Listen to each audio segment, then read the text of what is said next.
I'm Aliya Khan, and you're listening to Sweet Success.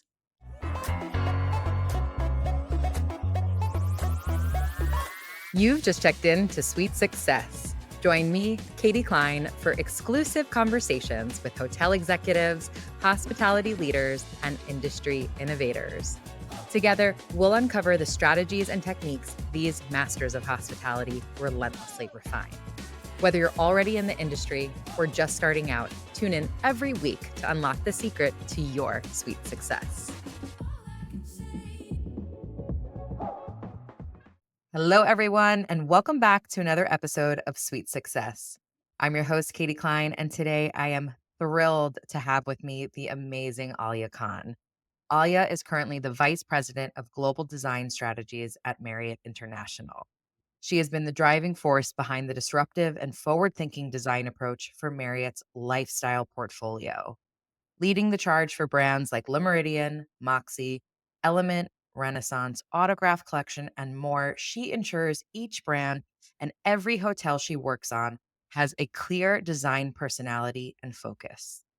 Aliya and I first met when we were both working on W Hotels, where she began her illustrious design career nearly 2 decades ago. Not only is she an award winning designer and a friend, but she was also one of the very first people I called after acquiring our first short term rental, Trout Landing.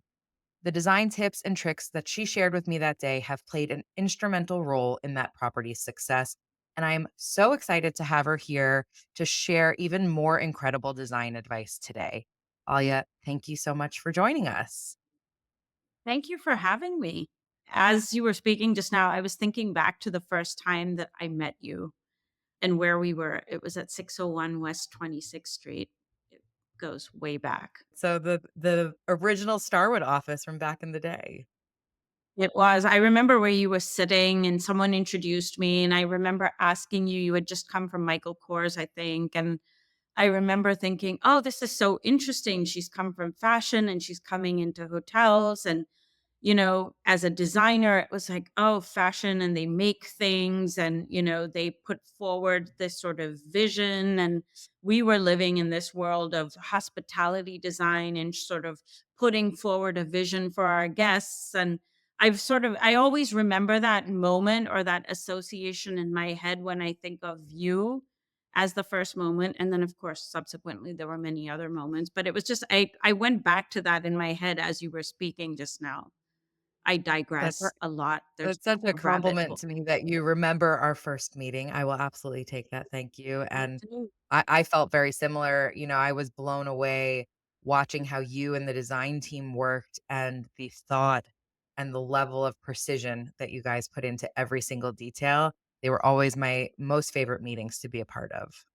It's a fun world, you get to write these stories. Like, you write stories and tell stories one way, designers do it another way.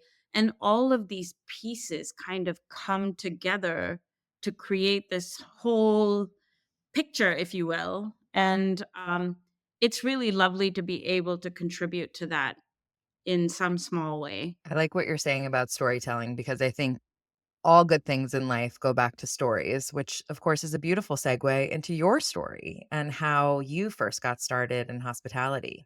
It was an accident. It literally was an accident. I started out as an architect, and I worked in residential architecture and decided, like some architects, that I didn't want to do it, and then made my way to graduate school to study industrial design because I thought, oh, why not get into fabrication and product? And from there, I worked in exhibit design and decided, I don't like that.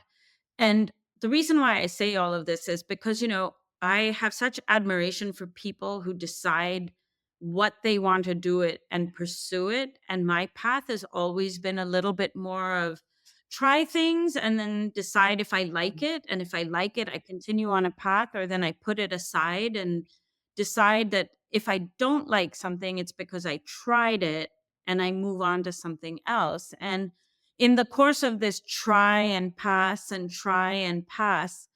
I reached a moment where literally somebody offered me a job because I needed to be working and said, I have this opportunity. I need some help. I work for a hotel company. Why don't you come and help me out and I'll help you find a job?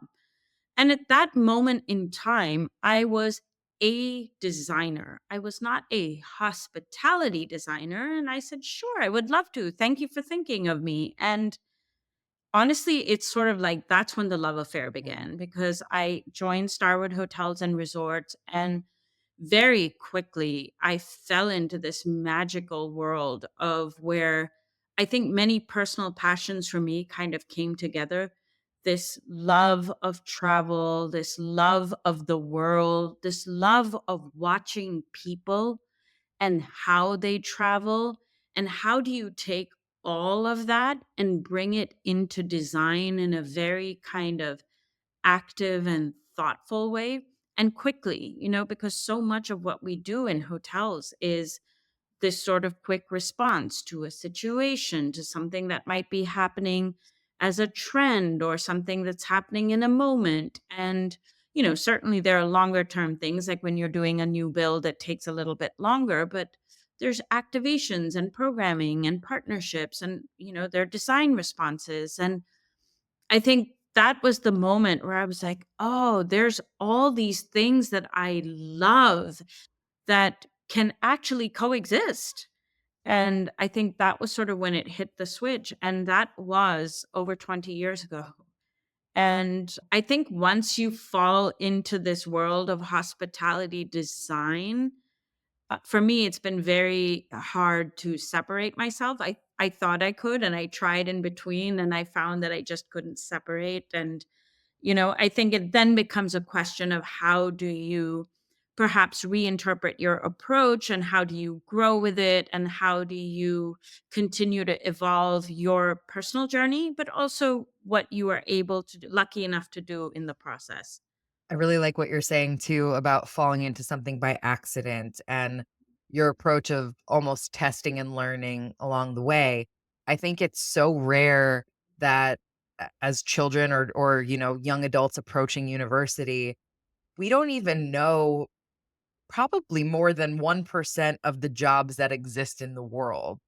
So to think of becoming a hospitality designer, it just might not even be something that was on our radar. So I think your approach is much more realistic of just follow the things that are interesting to you. And you tried being an architect. You said, not exactly. You tried being an industrial designer and you thought closer, but still not there. Exactly. And yet when you kept following those, it led you to where you are now.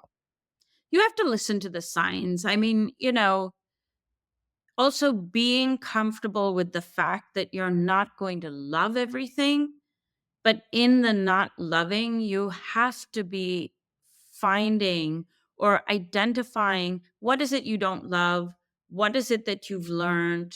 Where do you go next? And I think it's that sort of cycle of thinking that I think helps us all, continue to evolve like our stories or what it is we do. I mean, if I had done what was expected of me culturally or given the options that perhaps were available to me as a teenager, I think, my life would have been certainly very different. And you have to sort of question and challenge and push and, you know, take it somewhere. And speaking of culturally, you grew up in Pakistan. So, what was that like for you? And were you encouraged growing up to listen to those signs, or is that something you've more discovered in adulthood?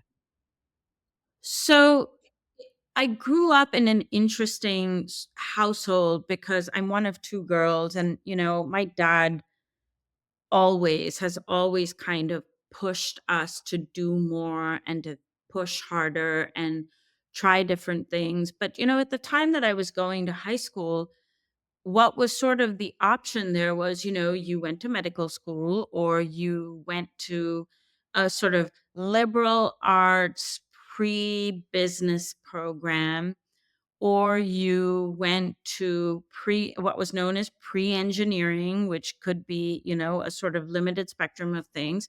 Or then you kind of, even at that time, went and did like liberal arts general program and, got a BA in something and then probably went on to do something more traditional or maybe even got married at a young age. And that was kind of where it was. And he was kind of like, well, you're not getting married young. You're going to go and get a degree and you're going to do something with your life. And, you're going to make a living and you're going to do something. And I thought early on that I wanted to be a doctor. I don't know why. And maybe because it was a little bit like, oh, this is, something that I can do living here. And I thought it would be interesting. And then I remember being in that high school bio class and dissecting the frog. And I was like, no, I'm not doing this. This is not for me. Because I thought, oh, I could be a plastic surgeon and I can go through med school and be a plastic surgeon. And very quickly, that did not work out. But I only bring this up because it was clearly there was a fascination around this idea of recreation of some kind. So that's one train of thought. Also, very quickly, it was like, I'm not going to medical school.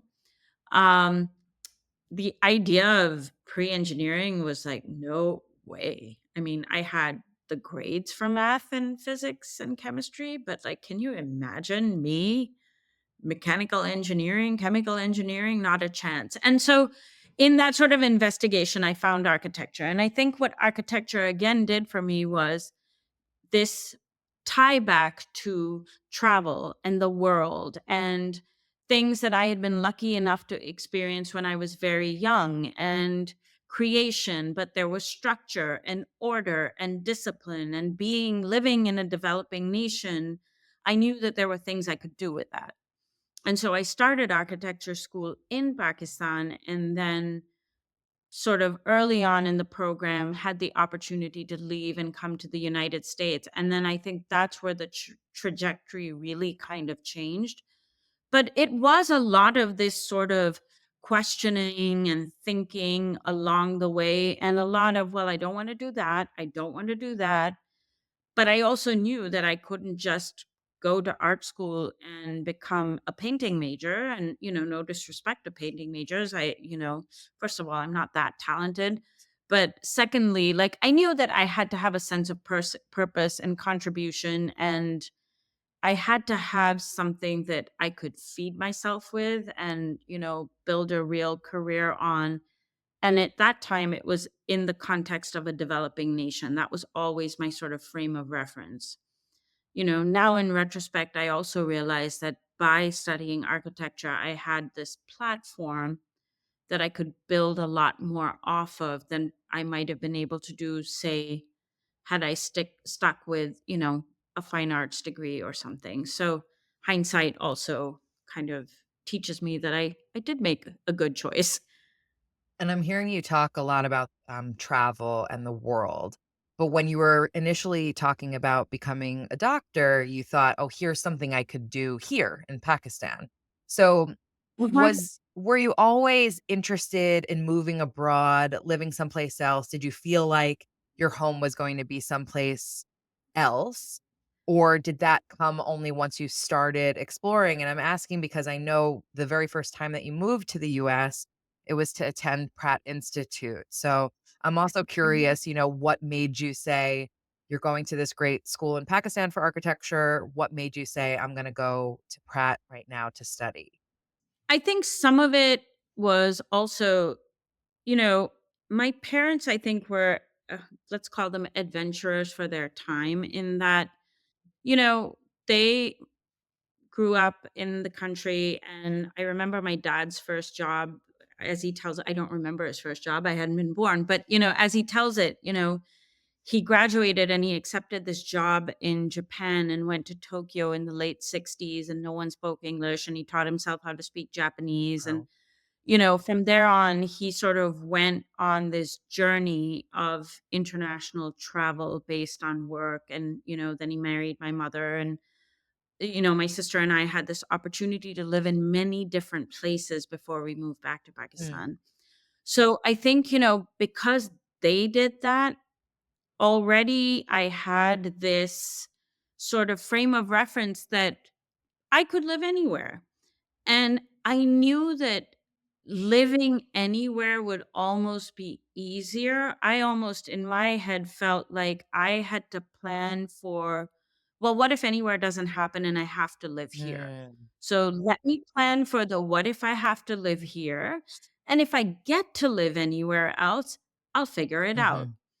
And so when the Pratt thing kind of fell into place, that was the, "Oh, well, now I get to live somewhere Mhm. else. I get to go to school somewhere else, and now I really get to build a story or build another chapter in the Mhm. story." And so, went to Pratt as a transfer student, and, you know, I can honestly say that it was truly one of the most fantastic, inspiring times in my life, and I still remember, like, I remember many things, but there was one moment in particular, like, I just moved to New York and I'd visited New York before, so it wasn't like it was a first time, but it was the first time I was genuinely on my own as an adult, and I say that in air quotes because, I mean, who's an adult, really?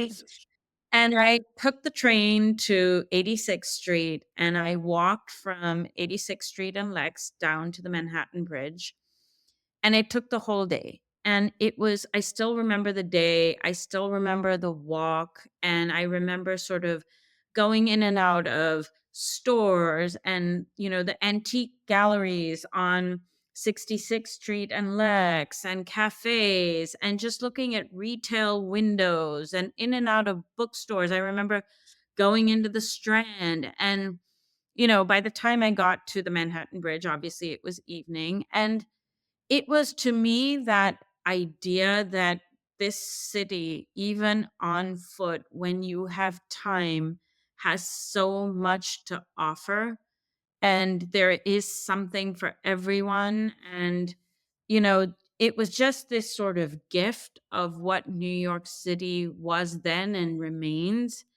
And it was this realization that it was all there for me to kind of take in and process at my own pace and to kind of do something with, and I didn't know what that thing was that I would be doing, but it was all just take it in and let it just kind of sit in your memory bank and enjoy it and appreciate it. And it is something I do to this day, and, I live in DC now, but there's still times that if I have time between an appointment or a couple hours to kill, I will go walk in New York with no real plan, and there's always something, the architecture, it'll be a pop-up, it'll be a cafe, it'll be something on the street, it'll be something with signage, and that city continues to give of itself in a way that you are always inspired, you're always pulled into something, and it does influence you. And it'll influence you indirectly at a time when you least expect or remember it. And I think that I caught that early on at my time there, and it was almost like the sign that I had made the right choice. And subsequently, like the people I got to meet, I made friends from all over the world. The Pratt student body was very international.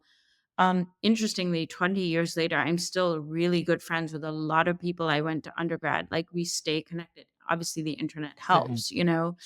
Um, but it was a phenomenal time to be there. I mean, we were in Fort Greene, Brooklyn.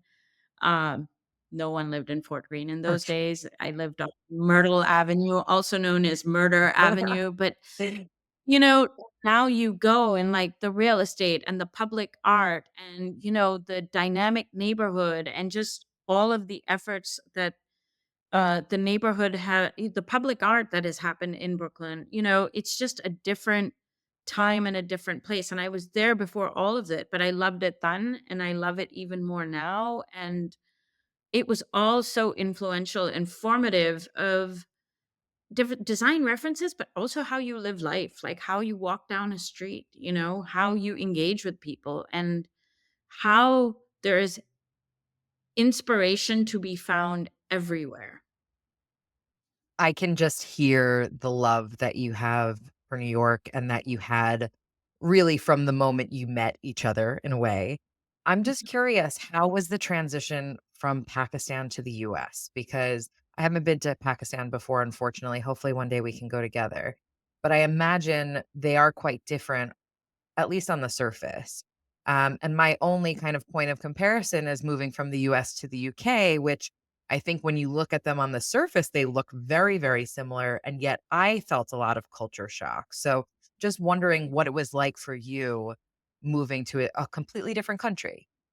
I think, the differences were I think the differences were more for me as a person of just you go from a place where, I was living at home with my parents and in a bubble to now being all on my own in my own apartment that I shared with two people and taking public transport and figuring life out and not being in a bubble. And I think, that was a huge sort of separation for me, or a huge difference, I should say.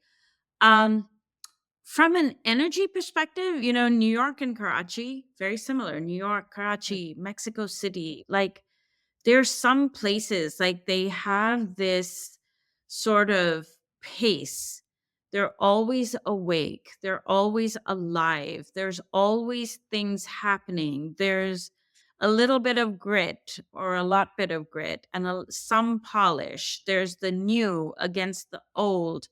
And there's always people around and they kind of welcome you, but they kind of don't. But it's not scary. It's just like an ethos or an energy. And, certainly I say it from a perspective of an insider, honestly, in both places, because I truly feel like an insider in both places. So I wasn't intimidated in any way. If anything, I felt very at home and I just sort of kind of Mm, slid in.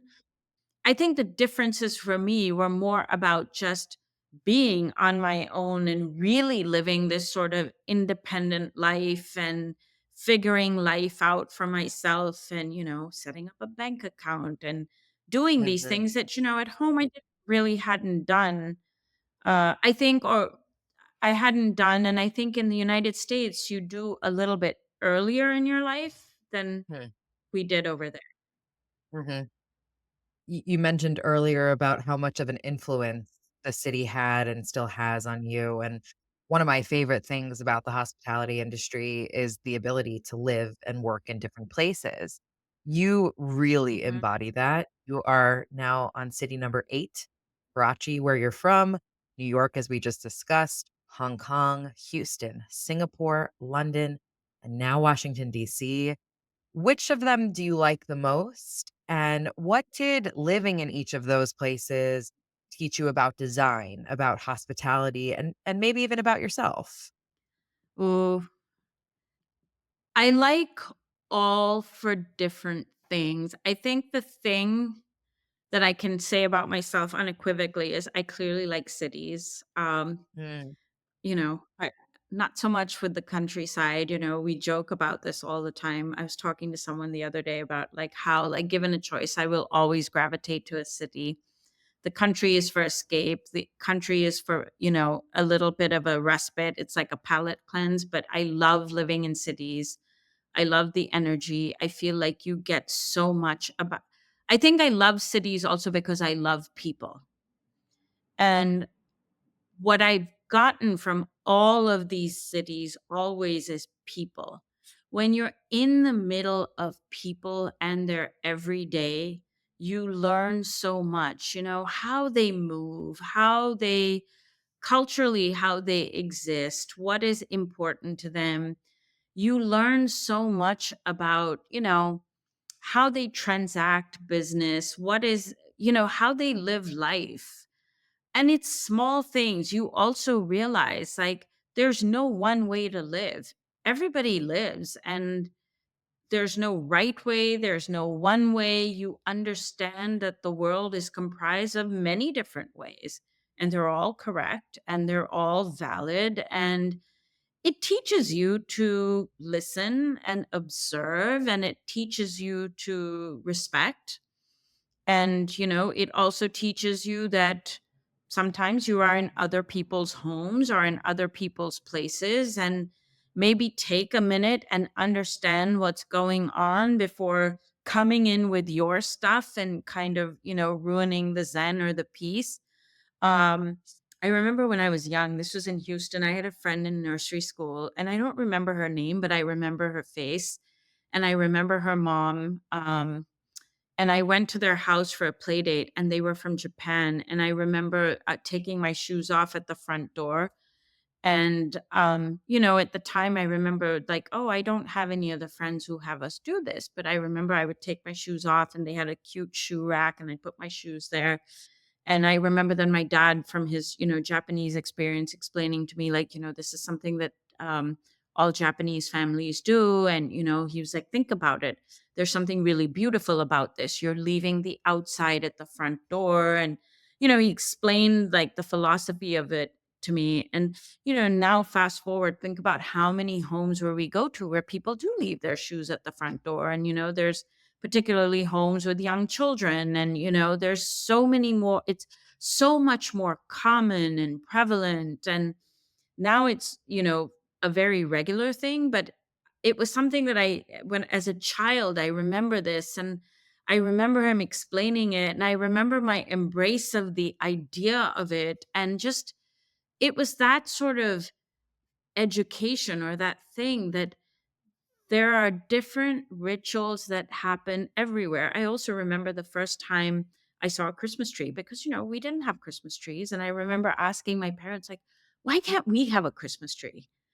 And, this whole conversation around Christmas trees and what they represent. And then my neighbor's family explaining what the Christmas tree was in their family and how it evolved over the years. And then my mother getting us this sort of little Christmas tree, and she's like, "You guys can have a Christmas tree and for your gifts." But, you know, I really sort of struggled with, I want a Christmas tree. I want a proper Christmas tree. Why can't I have that Christmas tree? And just Yeah. the education or the learnings that came with it. I still have a dreidel that one of my kindergarten friends gave me. So it's just these threads of small things that you pick up along the way that help you build this bigger picture of the world and traditions and things that bring families together or things that could divide families, or you know how people eat chopsticks. I learned how to use chopsticks when I was very young. And all of this means nothing, but it also means everything, because I think what it allowed me to do is just kind of experience the world and think about things a little bit differently, so that fast forward, when you do come into a place where you are designing for the world, you really do have to be able to think about who all your different guests might be and how Mhm. might they travel. How could you possibly offend them? How Mhm. could you possibly make them feel more welcome? What are those additional things that you could be doing depending on where they come from? How could you make them feel more welcome? What is that small thing from home that maybe they would relate to, and it's all in there somewhere, and sometimes you just kind of have to think about it, like, and how can you sort of help thread it together? I love everything that you just said there. And I'm really inspired as a parent by what your parents did, because what I'm hearing is even when you were in Houston, you were able to Mhm. experience the world. Part of that was the threads that you're talking about through exposure. You had to have different types of people around you to actually be exposed to understand there are different ways of doing it. But then once you had the exposure, you then had your parents at home who were very quick to explain and to drive that curiosity and nurture that within you, and not just say, "Oh, don't ask that question because you might possibly offend Oh, somebody," but actually, "Oh, well, in that home, this is really important. This is what it kind of represents to them and how it feels." And that's triggering you to think, "Huh, well, it's not like that in our home. Why? Interesting." and leading to, what I know of you now being such a curious person, and also what you're saying about how it leads to how you design. I remember years ago, when we were working with we were talking about replacing the Keurigs with Nespresso machines, which, for my personal opinion, I am all for. And then I could think about Mhm. somebody like my father, who you might argue not the target demographic, but he would be, really like upset that he couldn't get his classic coffee. And then I think the team was Right. also sharing, well, what about if we have travelers who expect a tea kettle, and where is that and how does Mhm. that fit in? And it's just those different viewpoints that are going to add really a lot of texture and layers into what you guys are designing for too, because you are catering to this very global audience. It's true, and now more than ever, I mean, a lot of people from Asia, I would say everything east of, let's call it the Bosphorus, travel with tea bags.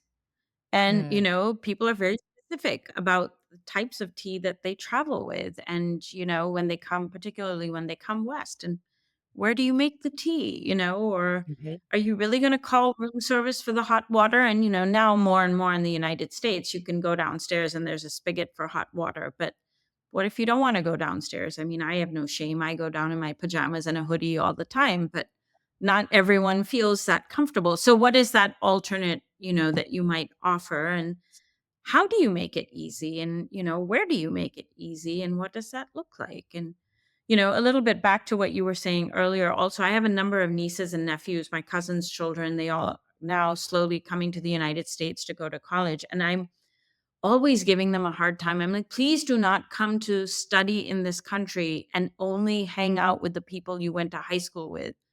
Please Mhm. meet all the other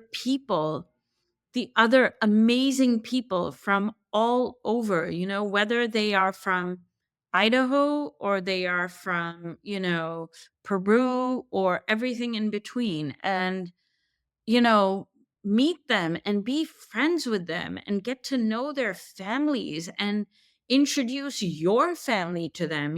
I regularly tell them, I'm like, if ever you're in DC and you want to stay, you should come over. If you have friends, you should bring your friends. Like my house is your house. And because that's what, like, I was offered as an opportunity, my aunt in particular, I had an aunt in New Jersey, and she was always like, come for Thanksgiving and bring any of your friends that you want to, or if there's someone who doesn't have a place to go, you should bring them here.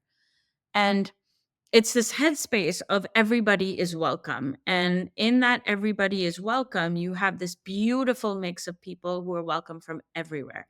And that is hospitality, Mhm. at its sort of finest. And how you translate that, whether it's, what you offer them to drink or what you offer them to eat or where they put their head to rest, like, that's almost a secondary detail. It is the welcome and how you make people feel and how you treat them. Like, that's what it is. And the more you know about them, or the more open you are and making them feel welcome, either one or both, that's I think the magic. And I would say that's where design comes in also, right? How do you almost set that stage so that you can pull people in and make them feel comfortable and make them feel welcomed, and really get them to feel like they are welcome, they belong, and they can try new things comfortably, and that is sort of the physical embodiment of hospitality. And I like the advice that you have to your nieces and nephews, which is don't just come and hang out with the same people that you knew from home. That was something that my husband and I did when we moved to the UK. We actually didn't really have any American friends there. We had friends from all over, but not really any American friends. And a lot of that was because of the same reason that I saw when I first studied abroad there many, many, many, many, many years ago, which was most of the students that were there hung out with each other, went to the expat bars, and spent every weekend going to a different country because they thought, this is my one time to go see as much as Europe as I can. And I felt very similarly. That was my first time really in Europe. And I thought, I'll probably never get back here ever again.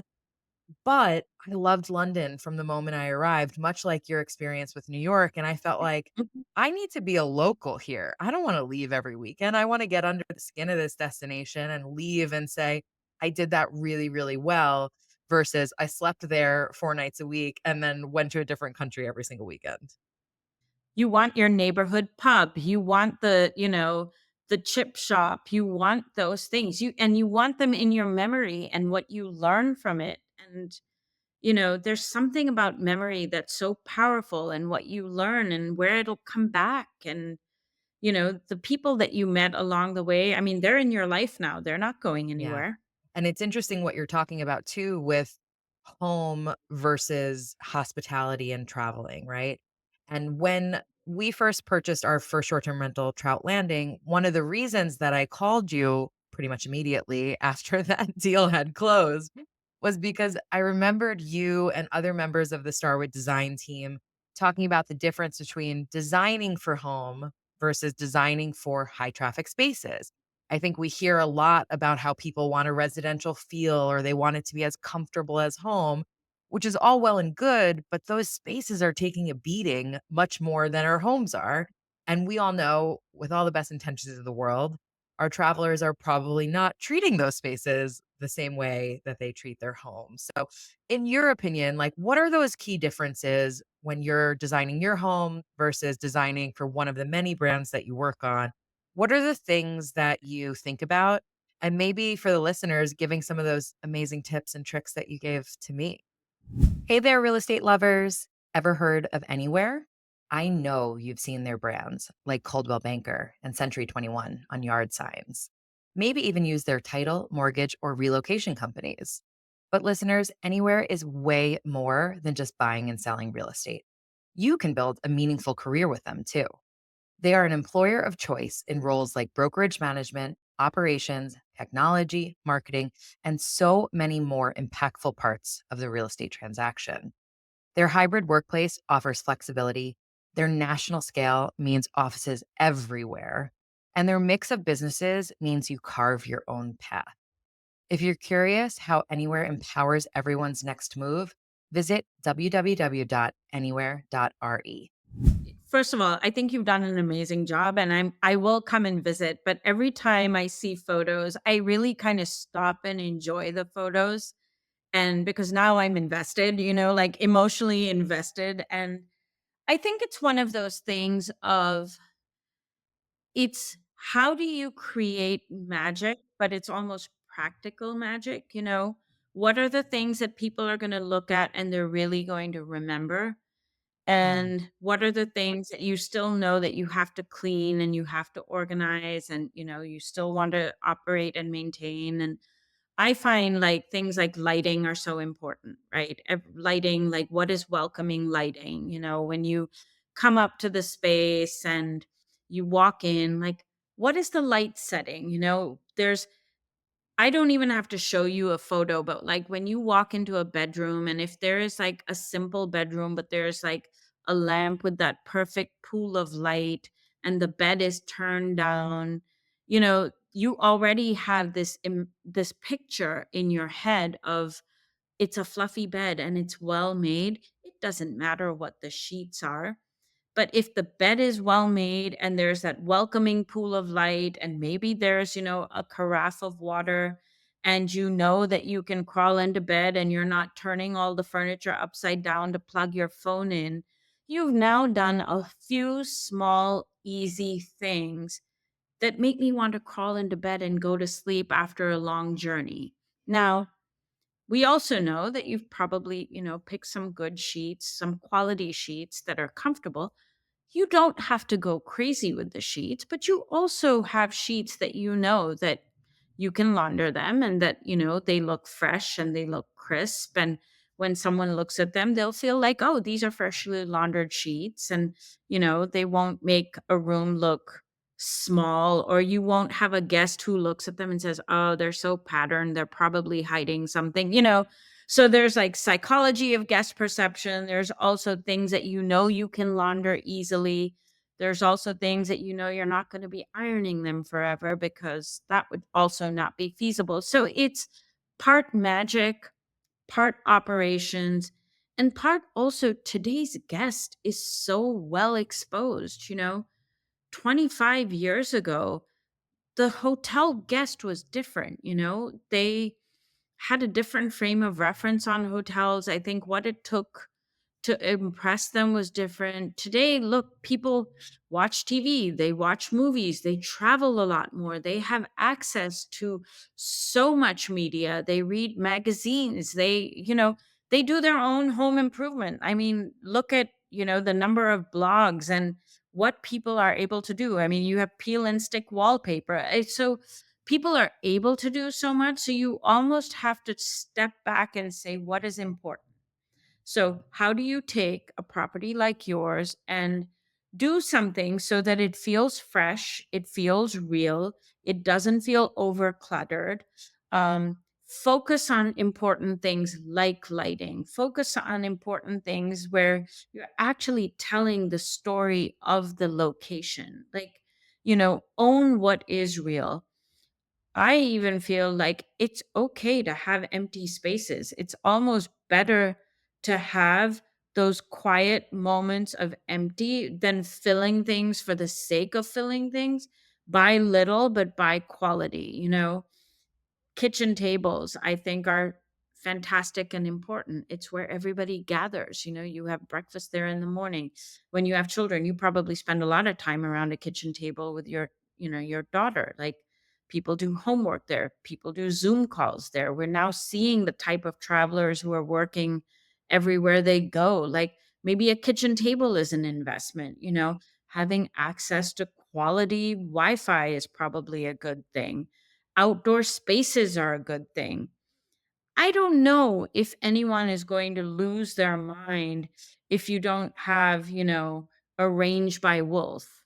But if you have a beautiful barbecue in a place that sort of lends itself to barbecuing outside and maybe a place to eat dinner outside, that's maybe, the value judgment that you make. So, how do you kind of really amplify the story of your location based around where you are, and kind of pick and choose the moments and prioritize? Like, as much as we'd all love to go in and do everything all at once, sometimes you kind of have to pick and choose, like, what the places are. I think, particularly post COVID, outdoors now more than ever has become important. And, hanging out outside, dining outside, um, offering places where multiple people can work in a family. Two parents, children, homework. What does that look like? Um, Places where people can take their pets, places where, people can park cars. I think all of those things, particularly in your world, are very important, And so I'm not sure if I answered the question. I feel like I went down a meandering path of painting a picture, but I think that that's certainly a meaningful way to look at things. Whereas previously, we might have only gone straight for, here are the big wow moments. I Mhm. think now the wow moment is certainly about the visage, but it's also about how your guests are going to stay there and build memories. And the kids are going to think back to, remember that place we used to go? It's a little bit the Lake George comment of generational stuff, where I know people who went to Lake George as children and now they're going there as adults and taking their children. And, loyalty programs are banking on emotional memories. And, it all kind of ties back to that, right? It's not Mhm. just the beautiful places, it's what you did in those incredibly attractive, welcoming spaces and what those memories are that I think will play an equally important part in bringing you back. Alia and I had an amazing conversation a couple weeks ago, and I was talking to her about Lake George specifically. And she always has a way of being able to encapsulate what I'm thinking in, like, distill it down for me. And you said exactly just that there. When you talked about Lake George, you said that is a generational destination. And I don't know that I've heard it coined like that before. But I thought that's exactly it. And it's very similar to York Beach, Maine, where my husband's family goes every year. And what I think is so interesting about places like these is number one, it's exactly what you just said. It is about the memories, it is about the feeling of family time together. We go back there every year, not because York Beach has the best beaches in the world, which they're beautiful. I love them. I love going, but there are lots of beautiful beaches in the Northeast. It's because of the memories and how special of a place it is. And what's interesting now is the buying decisions are starting to shift. It used to be my husband's parents who were picking the home and paying for everything. Prior to that, it was their parents, right? Now it's starting to shift to our generation where we're the ones looking on Airbnb or Verbo and choosing where we're going to stay. And, oftentimes, sharing or footing the bill depending on everyone's individual family circumstances. And I think what's interesting about our generation is we are much more design driven than the previous Mhm. one. And so everything that you just said there, I think is really actionable for people who might own independent hotels or short term rentals. You talked about the lighting, you talked about quality sheets. And we all love a white sheet in the hospitality industry because exactly what you said, it's like you're not hiding something. It gives that guest that immediate transparency and trust in the owner. And two things you didn't mention, but you did say to me on our initial call that I will never forget, and I'd love for you to expand upon is number one, you said paint is your best friend. And number two, Yes. you talked to me about fabrics and about certain ones that will show everything and certain ones that will be a bit more forgiving when my guests, understandably, don't treat the couch probably the same way I would. So, can you give us a little color on that? I knew there was stuff that I'd forgotten. So, yes. Paint is such a fantastic thing because, you can really transform spaces. You can even create drama, very quickly and efficiently. And think about it, it's just paint. What's the worst? You paint something for a few years and then you hate it or you get bored with it, repaint it. And you can change, you can transform the overall story of a space. I also feel like you can sort of adjust sort of the mood and the psychological impact of spaces differently with paint.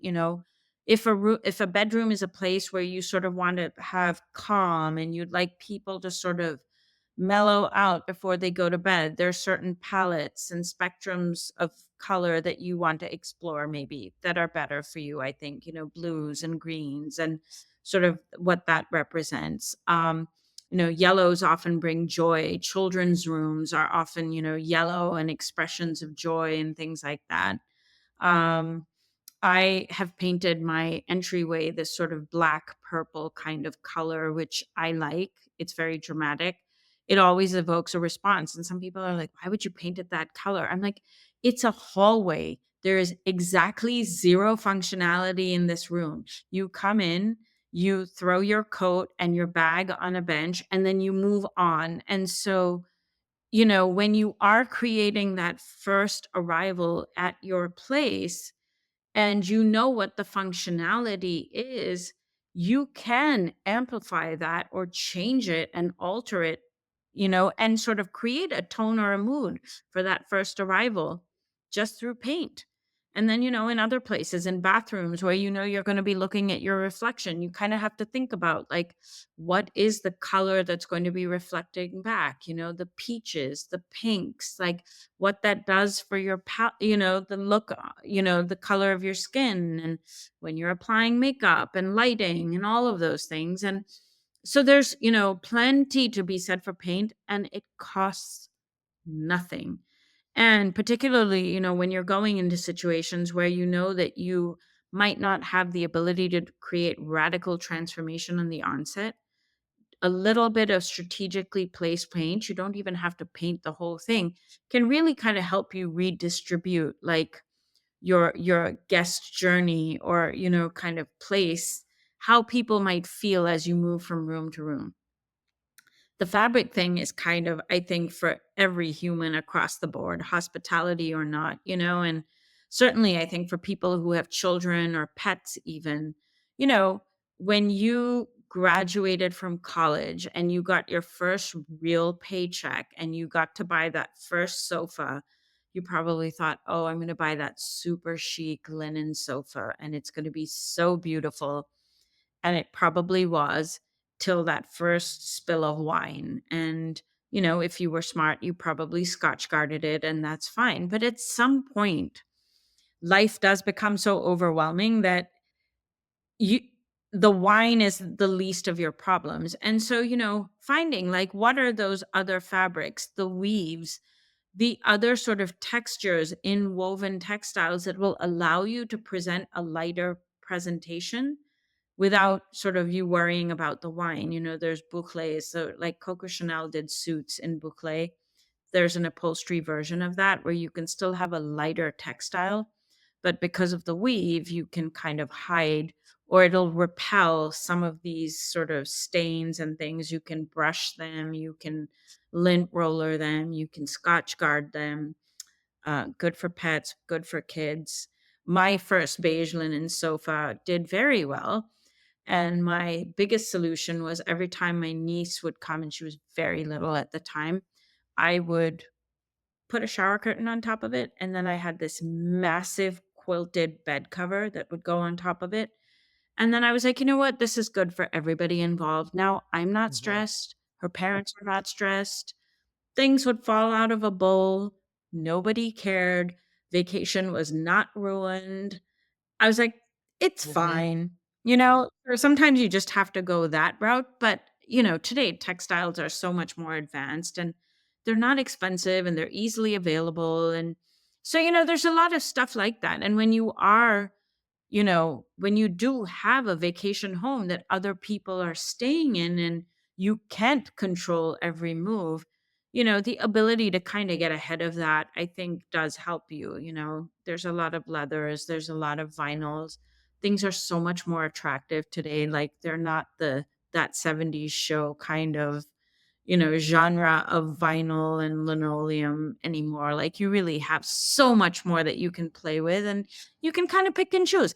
And then there's going to be some things like I call it the leather bag that just get comfortable with the fact that like some leather bags, they will patina and they will break down and they will get softer. And there might be a little bit of like the use and the wear and the tear. And that's okay because they only get more beautiful with time.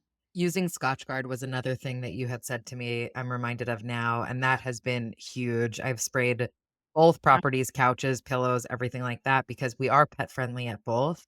And I think, like you said, the shower curtain solution was perfect for your niece, but I'm not there to do that. So I'm almost like, what is my proverbial shower curtain? It's Scotchgard, I guess. And I also liked what you were talking about with the arrival experience, like with your hallway, something we talk a lot about in the hospitality industry, right? Of how you can make sure that arrival experience is impactful. And thinking about your portfolio, you oversee a significant amount of brands. And I'm wondering how you think about not only the arrival, but just design in general differently for each of them. Are there things that make you say, oh, that's very aloft, or oh, that would be perfect for Le Meridian? How do you kind of vet each of the brands? I think that's where you really have to go back to who is the guest, what are the values for each brand, and really stay true to that. And this is, I think, the work or the learning from Starwood in particular. Remember, I don't know if you remember, we did the building world class brands exercise, and it was an education for me, and I really love what I learned from that of just who is the guest, what are the priorities for that brand, and really distilling them, not sort of painting the philosophical picture. Of course, there's a philosophical picture, and that's outward facing, but what does that mean behind the scenes? So, like, if you are in fact talking about Weston, for example, and what that means from from an experience making perspective, wellness is at the forefront. We are looking at quality sleep and the heavenly bed and the heavenly shower, and being able to work out while on the road and all of these programs. So what does that mean from design? But then this idea of biophilia, so what does that mean from materiality? And taking those talking points or those core values from every single brand and then really staying true to them. Now compare that to a Le Meridian. where, we know that it was based on the origins or the heritage of Air France, right? So, what is mid century modern and what does true aerodynamic form look like? So, there have been times where I'll like look at a piece of furniture and I'm like, no, it's not aerodynamic enough. It's too heavy. It's sitting on the ground. It's clunky. You know, Le Meridien and certainly that design from the early 70s was always elevated and literally lifted off the ground. And you start to pull from the brand position and the ethos and kind of drill down into it. But then you also think about who the guest is. The guest is this person who has this sort of cultural awareness. They are creative and they understand, those times in creative history, in design history. They are architects.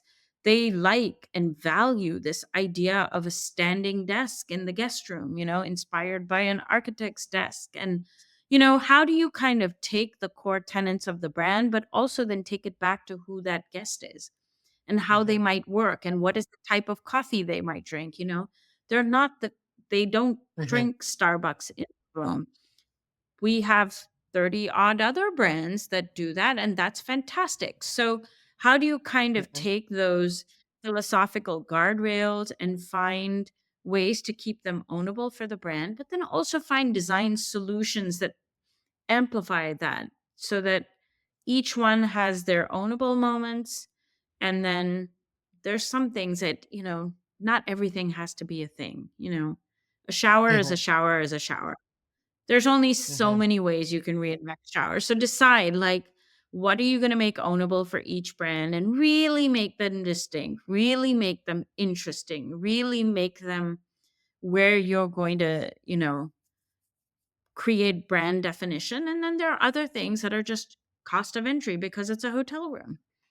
Element hotels, for example, every single faucet in the hotel is filtered water, every single one, because they don't want you to be in, have to buy bottled water. And so the idea is that if we are in a world where we want to encourage moving away from, plastic bottles, why don't we just make it easier for you so that when you check in, every single faucet has filtered water? And now more than ever, people are traveling with their bottles. So if I'm telling you that we are about wellness and we are about responsibility and sustainability, let's do this one thing and let's really lean into it, So it's like Mhm. find that hook and then make it a thing, but we also understand we can't do it for every other brand. I mean, I'd love to do that, and maybe in time we will, but it's like find the right place for the right brand and then really focus on how you bring it to life. When we worked together on W Hotels, you and the team spent a lot of time on design narratives. This was fascinating to me. I love this and I think about it with my properties today. Can you explain a bit about that process and give some examples? So the idea around the design narrative, it stems from this sort of very simple thing that there's nothing worse as you travel the world than waking up in a location and being like, where am I? Yeah.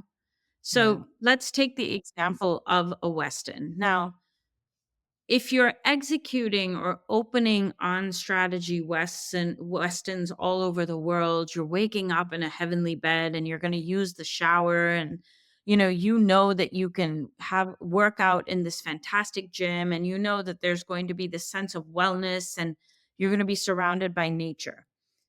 But if there is no tie back to the destination, each Westin could feel like the last. And there's nothing more sort of damaging to sort of the soul, if you will. I know I'm being dramatic, but like there's nothing worse than waking up and being like, I don't know where I am. Like I need like a little bit of an anchor.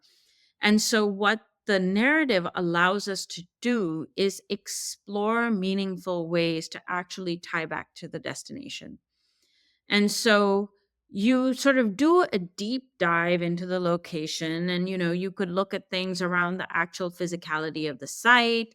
You could look at actual materiality from the site. You could look at what is the social story of the site. Every destination has a little bit of a social story, like what has gone on in time, and you pull references.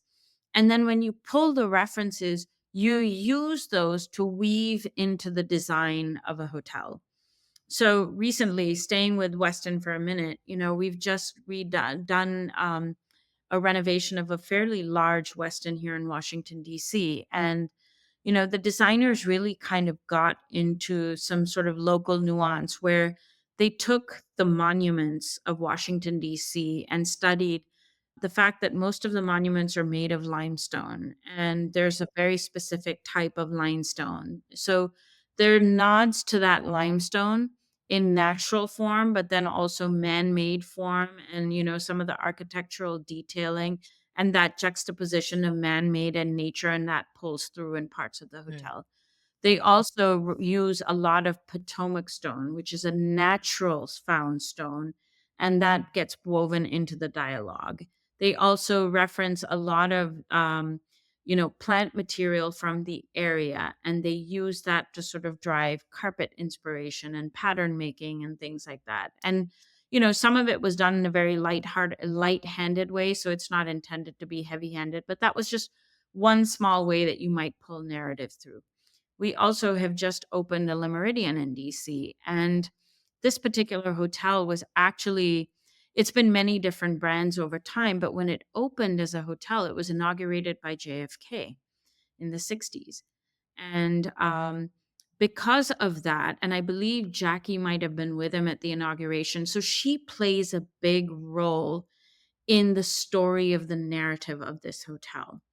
And so, the bouclés that she wears lend themselves beautifully to the visual palette of Le Méridien, so how that gets woven in. There's certainly this sort of beautiful sense of patriotism that accompanies the narrative being in Washington, D.C. So, how there's like a ripple of the flag and how that gets pulled into some of the artwork. So, it's a nod, it's not heavy handed. Every third person will get it. Not everyone should get it. If everyone gets every narrative pulled through, then it's almost too thematic, and that's not what we're going for either. So it's like, how do you weave in a story without it being too heavy-handed? And there's also some finesse to that. You want the brand to be the global red thread so that a Lemuridian feels like a Lemuridian no matter where you go, and the narrative will become the thing that changes, so that Washington, D.C. is different to Arlington, Virginia, and Arlington, Virginia is different to New York. And that's kind of how you shift it as you move from destination to destination. And, when you have good storytellers in the mix, they really understand how to play the narrative beautifully. We just opened a Le Meridian in Salt Lake City, and the designer there did this whole sort of piece on ski chic from the 70s. And it's really beautifully done, and it's very subtle. And, just imagine like that mid century play on what skiing was, and how that style is sort of subtly woven in, and it's not everywhere, but it'll be, the womb chair, but it's wrapped in this sort of ivory fur. But then everything else is this very sort of walnut and chrome and leather, and so it's small nods that pull through. So it follows the philosophy or the red thread of the brand, but then there's these small nods, vintage photography, things that tie back to the story that make it Salt Lake. it's the subtleness that I think is so interesting. You talked about the difference between theming and narrative. And I think that's really crucial for myself and for others to understand. When we were talking about trout landing together in Lake George, it wasn't about let's put pictures of trout on the walls and, find trout shaped Yeah. pillows. And it was Let's Yeah. bring in the hunter greens of the woods and play with leathers and everything that you really taught me to kind of distill I down to know. that location. Yes, we're near Lake George, but we're not on the water. So why would we be doing nautical blues and whites when really we want to own our own location? And I think some of what happens is people just see design trends and then you kind of see Right. them being maybe misutilized. So what are some trends that you see that are in right now, and which trends would you say are out or maybe on their way out? I think for me, it's much more about this idea that they're movements. And I think the movements are tied to how people are traveling. I think this idea that luxury is now much more impactful. There was a time when luxury was the red robe, the red carpet, and the red velvet robe.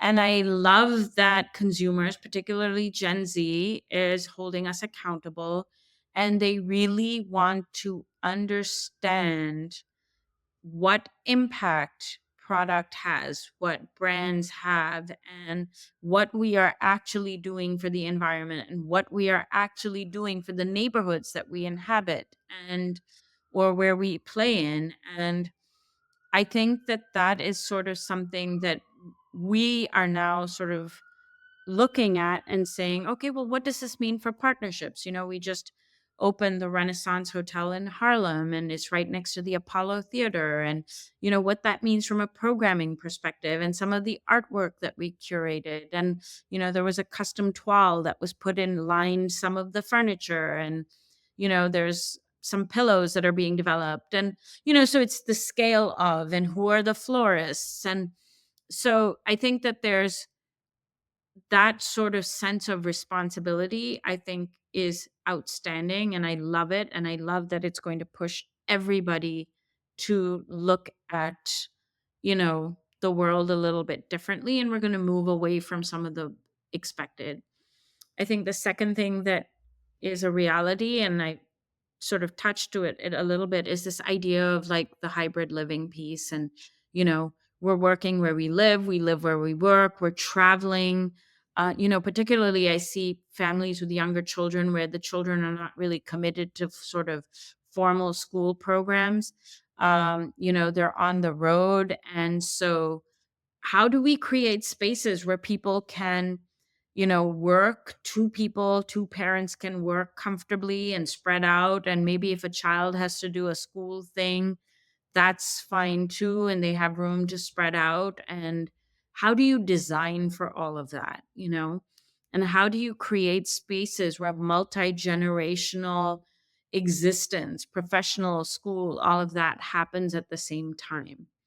Zoom backdrops. This is such a dumb thing, but I'm like, I don't like doing Zoom calls with my unmade bed behind me. So, what are we Mhm. as designers doing to kind of create that opportunity so that you're not looking at that? We're all in this reality. Why can't my hotel room kind of speak to that? So, thinking about how people are traveling now and what we can offer them. Or, Kitty, if you were with your daughter right now and in a hotel room and if she were napping, where would you do a call? On the edge Right. of your bathtub?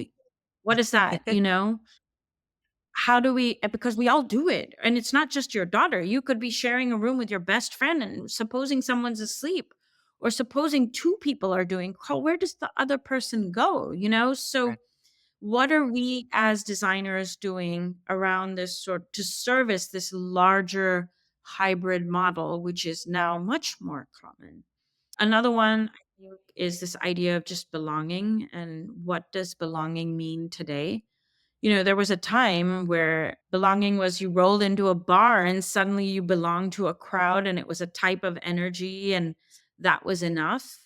And now it's, with different value systems and different passions, and not everyone wants to roll into a bar. And I mean, not everyone's drinking anymore. So, what does modern belonging mean? And, how are you able to offer a sense of belonging, because now belonging means so many different things to different people, and community means different things to different people, particularly when they are traveling and they are on the road. And how do we, within our portfolio, and not just us, I think every hotel company is really kind of thinking about that. And, so it's a lot of this type of stuff. Like, I think because our consumers are so well versed and they are traveling, they are challenging us more. I Yeah. think it is forcing the collective industry to kind of really think we owe it to our consumers to push into answering all of their needs and trying to solve things differently. Because ultimately, why do we do any of this, right? You want them to come back. You want Mm, them to come back, and you want them to come back not just because they enjoyed it before, but you want them to come back and experience something new, something different. And all of that is because happens because we are constantly reinterpreting, reimagining, and sort of pushing towards something that's new and interesting. mhm. And you might have answered this already in that last answer, but just thinking ahead, do you have any predictions for the future of hospitality or maybe the future of hospitality design? And it might be what you just said around really understanding what the consumer use cases are going to be and designing for that. I think it's going to be that. It's the use cases, it's continuing to understand that the psychographic needs, I feel very strongly that as people are traveling at younger ages now, and perhaps even being more, financially empowered at younger ages, I think, understanding that we have younger travelers coming sooner and faster. What does that look like? I think, I often hear a lot of my friends who have young children, and the young children say, "Well, I want to stay here, or I want to stay there." Or, one friend said her child was always staying at St. Regis, and now she's like, "Well, I don't want to stay anywhere else." And she turned to her kid and said, "Well, great, you need to get good grades so you can get a good job so that you can stay at a St. Regis." And I Yeah. think the point of it also is like children have aspirations when they have traveled at a younger age. I mean, we traveled at a younger age. I couldn't tell you where I stayed. I mean, I remember some of it, not all of it. Pretty sure it wasn't all luxury. There might have been some in there, but I also remember staying at some ramadas and some inns and some, you know, it was a mix. And so how do you design for tomorrow's traveler who is very young today, but you have their attention, and how do you almost sort of anticipate what they're going to want? And maybe it's not my generation of Right. designer that's going to be doing it, but I think you have to sort of almost anticipate, what is that future going to be? People are traveling more, they're traveling differently. They're on yachts now, they're getting around more, the day of the road trip remains. What does that look like? Look at what AutoCamp is doing and what that represents. And, people wanting to be in nature. What is that? Like the typology is changing. It's not just a hotel room. The audience is growing and expanding, and they're younger. And so I think there's a lot of different threads you can pull on. And I think to ignore the variety is a miss. Mhm. Absolutely. Well, I'm going to move into the final three questions for you. First of which is, what was the best hospitality experience you've ever had? This was a relatively recent, not this year, but relatively recently. On one of my birthdays, I was at a work conference and I didn't want to actually spend my birthday at the work conference. So I decided to take a very early flight out of California at 5:30 in the morning. And I boarded the plane and I didn't get upgraded, which is fine. Although I usually do. It just so happened I didn't that day. And I was in Mhm. an aisle seat. I was early, but I was still on Coast time. And as soon as we took off, the flight attendant came up to me and whispered to me, "Happy birthday." Mm. And I was like, okay, first of all, the fact that she knew it was my birthday, but B, I love that she whispered and she didn't like make some big deal, obnoxious announcement at 5:30 in the morning. And then she asked me, she's like, "What can I get you?" She's like, "Do you want a snack? Do you want anything?" And I was like, "Mm." And then I was like, "Could I get a Bloody Mary? Is it too early?" And she's like, "It's your birthday. You can have anything you want." And it was like, it was the cutest moment, and it was just, like, very sweet and thoughtful, and I haven't forgotten it, and it was just this moment of, like, she made me feel very welcome, and she made me Yeah. feel super special even though I was in, I don't know, seat 15D or whatever of American Airlines, and, it was just like, it's how you make people feel, and Mhm. it's clearly something that stayed with me, and, ultimately, it's how you make people feel, and I think that that is so much of what we do. The cost was nominal. It was the cost of a Bloody Mary, but it was the fact that she acknowledged you, that she made you feel special on your birthday, and, like, a 5:30 And AM she flight on your birthday, not the whispered most fun. and she whispered and the whole thing, Mm. and I spend a lot of time thinking about, like, air travel and that whole process, and I'm like, what are needless activities and what are important activities? And, like, it's fine that they greet you when you walk in the door, but I'm like, what's the point of greeting me if we walk in the door if you're gonna snap at me 10 minutes later because of Mm. something, or, the poor mother whose kid maybe is crying through no fault of anyone, so that doesn't hang together for Yeah, me. But this particular flight attendant, like, just nailed it. yeah. And speaking of snapping, what was the worst hospitality experience you've ever had? The worst hospitality experience was, it was just one of those things of, I was staying at a hotel. I had to stay there. There was no other choice in this particular town, and it was like from being in a hotel from The Shining, and everyone was so incredibly nice to me, but it was tragic, and Mm.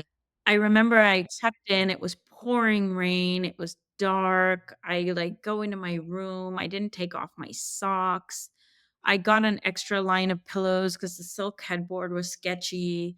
Halfway through the night, the window popped open, and I heard the storm raging, and I was like, "Oh my god, this is awful. This whole thing is awful." But I was like, "It's not like I can go anywhere else. Also, what are they gonna do? Move me to another equally poor room?" Yeah, But the next morning when I woke up and I kinda looked around, I had that moment to myself, like, "Are you being unfair? Like, is everything better in the light of day? Just take a minute mhm. and be fair." And I looked around and I was like, "Nah, you weren't being unfair. Like, this is tragic." So Right. what I will give the hotel team is that they really, really tried to, like, compensate, but there's also, like, some hotels are just past their shelf life, like, do the right thing. Yeah. Do It's the right interesting because thing, and your first example was all about how the kindness and the personality can make the experience, but sometimes when the space is just that bad, even the kindness and the personality can't help it. oh, and it was like, carpet had so much pattern on it that I'm like, "What is this hiding? I'm not Right, taking my socks off." right, And right. then the headboard, like that lecture on the speech I gave you on textiles, I'm like, "Oh, I can see every flaw on this headboard. This Yep, is really bad." yep. Well, final question for you. What does hospitality mean to you? And is there any person or brand that you think has truly mastered it? Hospitality really is, I think, as I said, how you make people feel, and I think, to me, interestingly, the people it's I would say my mother. She is kind of fascinating in how she always has people staying with her, and the first time when you come and visit, she will after the first time, she will remember how you like your tea, how you like your coffee, what you're allergic to, what you liked eating, and I think it's sort of, I bring it up because it's a headspace. Once you remember, A, you never forget, but B, it's the attention to detail and the caring. And, she is one person, but I have noticed this with many, many people. in hospitality, like once they remember, they never forget. And those are truly the people who I think sort of rise to that next layer of, being those hospitable, sort of exceptional individuals, um, that I think really do move the needle in an interesting or memorable way. And I think making people feel welcome can help you overcome so much else. You know, maybe the design of a space, of course, I should say that, oh, the design of a space means anything and Mhm, everything. And it does, it is important. But we've also been to the most incredibly designed hotels where the service is so bad, mhm, you're never going mhm. back. But we've also been to spaces where you're like, "Oh, the space is fine," but they were so nice to me and they welcomed me and they welcomed the people who were traveling with me, and I will always go back because of the way they made me feel. And that's unforgettable. Well, Alia, it's such a pleasure to chat with you as always. Thank you for taking the time to be here to share your design brilliance with us. I can't tell you how much I appreciate it. Thank you for having me. It was so fun to be with you. All right, everyone, it's time for today's sweet summary where I break down the key insights and actionable takeaways from today's conversation. I hope you all enjoyed hearing from Alia as much as I did. I find her global viewpoint and her genuine curiosity so inspiring to be around. Not to mention, her design prowess is truly unmatched. I liked how she said she fell into hospitality design by accident. Isn't that the case for so many of us with our own careers? She gave countless examples of her ability to test and learn, an almost Goldilocks approach to get her to the perfect career. First, she thought she wanted to be an architect, but then decided that wasn't a fit. That led her to industrial design, which eventually led her to where she is today. When I pushed her on this, she said, "You have to listen to the signs." How true. She knew that she wasn't going to love everything along the way, but she also knew that in the not loving, she would identify what was and wasn't a fit, she would learn, and she would figure out what was next. It's a good reminder of something I used to tell myself: follow the fun. We don't need to know exactly how things are going to play out. We just need to follow our curiosity. It's no surprise to me that Alia loves cities as much as she does. You can tell how much she genuinely loves people. And I love that she can find inspiration anywhere while walking through Manhattan, glancing at architecture, or even taking in store signage. What a hallmark of a true creative. But at its heart, this conversation was about design. She gave some incredible design tips for DIY lovers. Number one, focus on lighting. Two, think about the user experience. Are people turning your furniture upside down in order to plug in their phone? Three, choose quality linens that convey to your guests you have nothing to hide. Four, prioritize the kitchen table. Five, paint is your best friend. And six, choose your fabrics wisely. When it comes to hotels, I liked how she described the brand as providing the red threads of an experience, the things that should never change. It's the reason that a Westin or a Le Meridien feels like a Westin or a Le Meridien no matter where you are. But she also said something that really resonated with me. There is nothing worse when you travel the world than waking up in a location and thinking, where am I? And that's where her design narratives factor in beautifully. These, she said, are the things that change so that a location in Washington, D.C. feels different from one in New York. Narratives aren't themes, they're more nuanced than that. Something that only a handful of guests might actually pick up on, and that's okay. As subtle as, perhaps one might say, a whisper. And just like that flight attendant's happy birthday whisper proves, great design is only part of the experience. The rest is up to the people to bring that to life. And that concludes another episode of Sweet Success. If you enjoyed today's conversation, please subscribe, rate, and review the show. We all know how important those 5-star reviews are. I also want to say a massive thank you to each and every one of you for tuning in. It means the absolute world to me. And I'd love to hear from you. If you have ideas for future guests, new topics to cover, or even just want to say hi, don't be shy.